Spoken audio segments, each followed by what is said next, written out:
streets with nothing in my pockets. No food, no books, no power in the sockets. Each battle I fight, I won't model it. No, Chagatai Khan, you can't reinvent yourself as a hip-hop artist to stay relevant. In Xanadu did Kublai Khan a stately pleasure-dome decree, where Alf the sacred river ran, through caverns measureless to man, down to a sunless sea. So twice 5 miles of fertile ground, with walls and towers were girded round, and there were gardens bright with sinuous rills, where blossomed many an incense-bearing tree, and here were forests, ancient as the hills, enfolding sunny spots in greenery. Those words were written by British poet Samuel Taylor Coleridge in 1816, but they actually harken back to an even earlier source, that being the Travels of Marco Polo, published around the year 1300. The most captivating chapter in the entire work describes Marco Polo's meeting with the Emperor Kublai Khan in this mythical palace and pleasure garden of Xanadu. Kublai Khan is depicted as this wise, content, and almost omniscient emperor and ruler. Xanadu has almost become a myth in the Western imagination, but most myths are based upon a sliver of truth at the very least, and Xanadu is based on more than a few slivers of truth. While Kublai Khan was surrounded by endless pleasures and luxuries, it was definitely a far cry from what the Mongolian warrior was born into. So, let's go ahead and introduce our third contestant.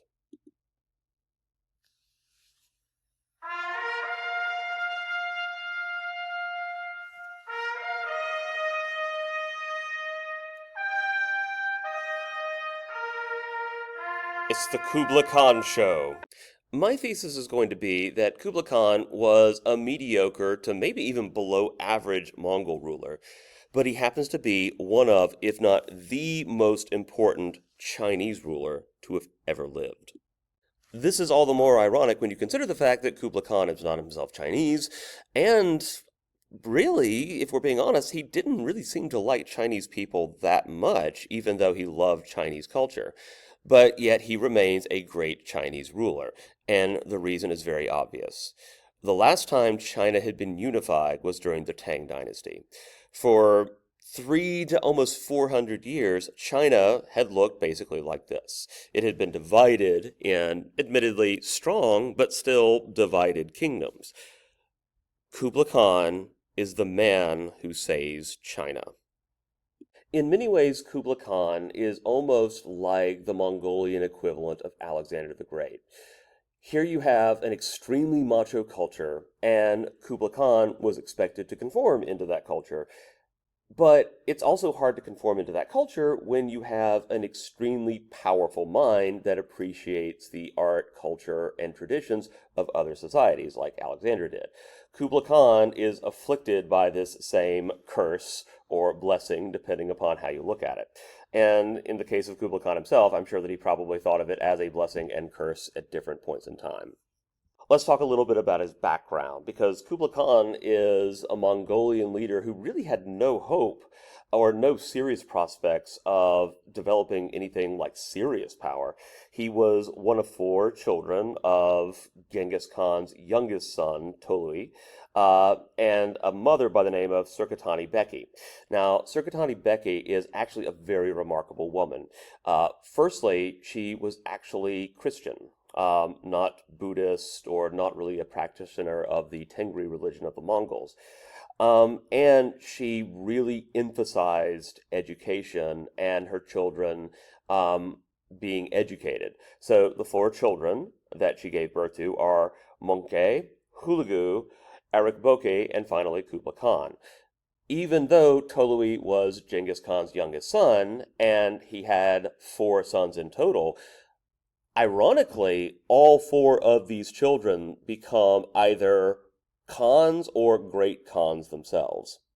Now, because of his mother's influence, Kublai Khan, as well as his brother Monkey, develops a love for all things Chinese, really. Now, at this point in time, Genghis Khan had already died. It's past the year 1227, and he had been succeeded by his third son, Ogedei. Now, Ogedei, if you remember, was, kind of okay as a general. He was pretty solid and reliable.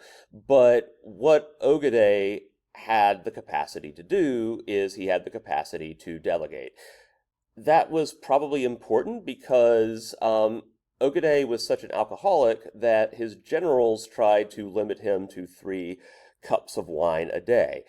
Ogedei promptly purchased cups the size of bathtubs. So, this was a guy who liked his downtime, apparently. Well, anyway, Ogedei delegates Kublai Khan to essentially become the administrator of the Chinese province of Hebei. Hebei historically has been a fairly large and profitable region. So at first, Kublai Khan is not really interested in ruling. He basically delegates the task of administering Hebei to other Mongolian leaders. But the thing is that, as we talked about, Mongolians do not typically like to administer territories. And so basically, Kublai Khan's Mongolian underlings, they make a mess of things. Ogedei basically tells Kublai Khan to shape up and take his job seriously, and Kublai Khan definitely does that. And what happens is that Kublai Khan actually demonstrates that despite the fact that ruling bores him, he actually excels at it. But then there's a shocking turn of events. Ogedei, the man who drinks bathtubs full of wine, dies. So Ogedei is succeeded by Möngke, which is, of course, Kublai's older brother. So Möngke orders the expansion into China, and he delegates the invasion of a state or kingdom called the Dao Kingdom to Kublai. The Dao Kingdom, if you want a reference point, is basically in the modern-day Chinese province of Yunnan. So Kublai divides his army into 3, invades the Dao Kingdom, and if he's like other Mongolian generals, basically you're going to see slash and burn tactics, destruction of cities, mass executions, genocides, and Kublai doesn't do that.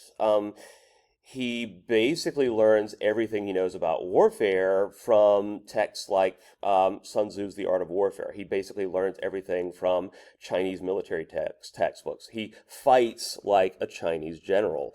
And the Mongols under his command are scandalized and just thrown for a loop because Kublai's not committing mass war crimes and mass genocide. Shortly after this, Möngke Khan himself dies, which, if you remember how Mongol succession works, you basically have to gather all the Mongol friends and family together for a Kurultai, where they basically vote upon or select the next great Khan. So Kublai Khan calls a Kurultai, and he is named the next great Khan. Unfortunately, his brother, Arakboke, has other ideas. He convenes a Kurultai of his own, where, not too surprisingly, he is named Great Khan. So now we have basically a civil war between 2 brothers. So Arakboke basically controls the Mongol capital of Karakorum. Kublai Khan controls, of course, most of the Chinese states. So Kublai Khan quickly signs a peace treaty with the Song dynasty in southern China, marches against Arakboke, defeats him, and becomes the next great Khan. It's interesting to note that even though Arakboke is defeated, Kublai Khan never really consolidates his control over Karakorum or like the core Mongolian territories, even though he has like pro-Mongol ethnic views and ethnic policies that we'll talk about a little bit later. Most of his power base is always going to be in China. He had brokered a peace treaty with the Song dynasty so that he could deal with his brother Arakboke. Well, once Arakboke has been defeated, basically Kublai Khan says, yeah, JK, and war is declared against the Song. So this campaign against the Song begins in 1235, and it should be noted that jokes about the Song's military performance aside, the fact is on paper they're really imposing. The Song could call upon almost 1 million troops. Remember, because the Song lands are incredibly populated owing to their food surpluses. And finally, they have the most technologically advanced army on Earth with gunpowder weapons and all the things.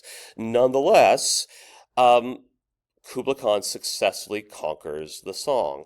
And by the time that Kublai Khan is in his 60s, in 1271, the Mongols rule almost all of China. In 1276, Kublai conquers the southern Song capital of Hangzhou, and in 1279, he proclaims himself an emperor. Not just any emperor, but an emperor in the Chinese style. He establishes the Yuan dynasty and basically makes his own capital of Kanbalik, which is in modern day Beijing.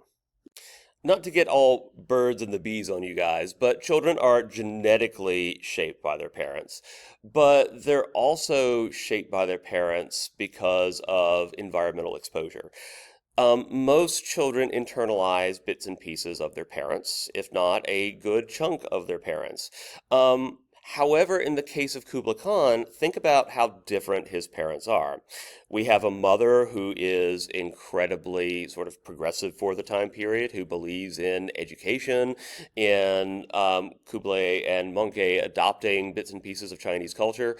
And then we have his father, Tolui, who is a very able general, but a fairly traditional Mongol warrior. It's almost as if in Kublai's case, the parts of his mother and the parts of his father within his personality were almost constantly warring with one another. On the one hand, from his mother, we have the bits and pieces of Kublai Khan, who is very innovative, very progressive, and extremely curious about the rest of the world. On the other hand, from his father's side, debatably, we have this view of Mongolian superiority. Kublai Khan only selected Mongolian women for his harem, for example, something that not even Genghis Khan did. Genghis Khan was sort of an equal opportunity kind of guy, which might explain why one in over 200 out of roughly 200 men in the world today are descended from Genghis Khan. But anyway, um, basically, Kublai Khan was a Mongol supremacist. He believed that Mongolians were naturally superior to the Chinese people that they happened to rule. So, under Kublai Khan's rule, a series of laws are passed to essentially establish China as an ethnic state, similar to Jim Crow laws in the southern United States or the caste system in India. So the way it works is that you have society divided into tiers. The first tier is obviously going to be the Mongolians. The second tier is going to be reserved for foreigners, for example, like Marco Polo, or like Western Chinese Muslims. The second tier is going to be reserved for Northern Chinese. This would be basically the Chinese people that used to be part of the Jin Empire. And then finally, in the fourth tier, you have Southern Chinese, who are looked upon as less than vermin. During this time period, the Chinese were forbidden to learn the Mongol writing, remember that Uyghur script, and intermarriage between Mongols and Chinese people were outlawed. Also, Mongol women did not practice Chinese customs, and as we saw from Kublai Khan's mother, Mongol women had a great deal more freedom. So they don't adopt foot binding, and they move about freely in public without any escort. On the other hand, despite the fact that Kublai Khan is repressing the Chinese, he actually adopts many of their customs. So, under Yuan rule, the Mongols are adopting things like Chinese dress. The Mongol capital city is designed in accordance with feng shui Chinese practices, and as we'll find out, they're going to be very religiously influenced by the Chinese as well. So the Yuan court welcomed foreigners, most famously the Venetian merchant Marco Polo, who was singled out by Kublai Khan because apparently he was remarkably gifted with languages. He enjoyed hanging out with Marco Polo so much that Marco Polo basically stayed there for 16 years. Nonetheless, you have significant Chinese resentment of the Mongols, and China, the people of China, still view themselves as the Middle Kingdom. You also have religious tolerance that's practiced. Um, and in fact, in 1285, Kublai Khan holds basically this religious convocation where the leading Buddhist scholars and Taoist scholars hold a religious debate. Kublai Khan apparently declares the Buddhists the winner, and Buddhism becomes the official language of the Yuan dynasty, and Kublai Khan adopts Buddhism. Despite his very ethnocentric policies, nobody could really deny that Kublai was an effective administrator. But it seems like in later life, the Mongolian warlord side of his personality came out, and he wanted to expand into other territories. He wanted to expand into Japan and Vietnam significantly.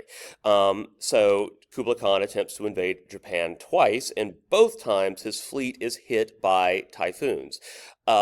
Because of their near miraculous salvation, the Japanese have a term that refers to their being saved by typhoons, and it's called divine wind or kamikaze. You will eventually see this concept reinvented during the Second World War, where in practice it is something very, very different. But also, Kublai Khan invades Vietnam, and his forces suffer incredibly heavy losses. So it seems as if the Mongol expansions into other territories meet a lot of military resistance and also some climactic resistance. So obviously the typhoon situation was just unlucky, but there's also an attempt to invade Indonesia around the same time period, and basically the Mongols have to abandon it within a year because of the fact that diseases that the Mongols are unaccustomed to wreak such heavy casualties on the invasion force. Now, Kublai's ethnocentric practices mean that the traditional scholar bureaucrats are expelled from their positions of power, and basically Kublai Khan directly appoints Mongols to replace them. This causes obviously quite a bit of resentment amongst China's traditional elite, who basically see Kublai Khan as basically a nose-picking barbarian. During the early days of Yuan dynasty rule, the peasantry was heavily taxed and was used quite often as forced labor. Kublai, sort of towards the end of his life, does try to reduce peasant tax and those practices, and wants and tries to establish elementary schools in local towns and villages. It seems like I'm portraying his mother's influences as all good things and his father's influences as all bad things.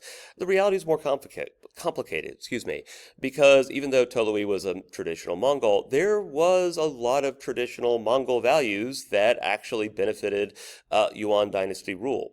So, among other things, you don't have the same contempt for merchants amongst the Mongols that you do in Confucian China. So, this is kind of what makes the Silk Road so profitable under Mongol rule. Not only do the Mongols help protect it, basically from one side of the continent to the next, but also they sort of encourage merchants. I mean, we saw how Marco Polo was basically appointed to a position of power within Kublai Khan's court, and he's just a guy from Europe who happens to show up. The other thing that happens is that medical knowledge improves because the Mongols have had exposure to both the Middle East, though the less said about that, the better. Looking at you, Hulagoo. And of course, they have access to traditional Chinese herbal remedies. So, under Mongol rule, those sort of schools of thought are combined, and physicians become more valued. Basically, in the Song and Tang dynasty, physicians were basically considered mere technicians, but under Mongol rule, physicians basically acquire almost the same status that they have today. One of the problems that we talked about with Genghis Khan is Genghis Khan creates this system of personal loyalty to replace tribal loyalty. And if you get somebody seemingly powerful to be loyal to, like Genghis Khan, that's great. The system is going to be pretty robust. But the problem is that once you have a cult of personality surrounding the dear leader, the question is, how do you transition after that? Do you find another leader with a similar cult of personality? Well, arguably, the Mongols really don't replace Genghis Khan, which is why the Mongolian Empire is further subdivided and becomes increasingly ungovernable. But with Kublai Khan, it's almost as if we have another leader with that cult of personality who is worthy of being respected, even in some cases adored. Um, the problem, of course, is that all men are mortal. Towards the end of his life, Kublai Khan suffers from just this devastating chain of events, which includes his favorite wife passing away and his eldest son dying shortly thereafter. So Kublai Khan basically becomes incredibly depressed. He spends most of his time after that disinterested in ruling and basically eating and drinking himself to death. He dies in the year 1294 at the age of 79. RIP. As all empires rise, so too must they fall, and fall the Yuan dynasty did. However, unlike with other empires, we don't really have to explore at great length the reasons for why the Yuan dynasty fell, or at least we don't have to explore the why. The why should be pretty obvious. Anytime you have an ethnic minority that rules over an ethnic majority and discriminates against them, that's always going to be unstable, to say nothing about it being morally abhorrent. So, the huge Song population in the south, which of course occupies that fourth tier in Chinese society, are increasingly ungovernable. The other problem is that Mongols themselves tended to be disinterested in leadership and also just disinterested in administration. They tended to be corrupt, pleasure seeking, and again, really weren't all that interested in the finer points of governorship. And because of that, you have famines, peasant rebellions, and increasingly the tax burden is borne by peasants. So you have the creation of the White Lotus Society, which is a secret religious sect. Yes, you also see that on the show Avatar: The Last Airbender. And it's a Buddhist group that is dedicated to overthrowing the Yuan government. So, because of a combination of these things, in 1398, the Mongols retreat to Central Asia, and they are eventually overthrown by a peasant leader by the name of Zhu Yuanzhang, who founds the Ming Dynasty. This era of Chinese leadership could have potentially been written off as an aberration, a period where China is under the control of a foreign warlord. And in fact, China was under the control of a foreign warlord. But that's not what happens. The rule of the Yuan dynasty, and specifically the rule of Kublai Khan, is recognized in China even today as part of its imperial legacy. Another dynasty that takes control starting in the 1600s, a dynasty called the Qing, also has a foreign imperial dynasty. And when the Qing are looking for their almost model for governorship and rule, they look back upon history and they look and find Kublai Khan. Next time, we'll talk about the legacy of the Mongol Empire. Until then.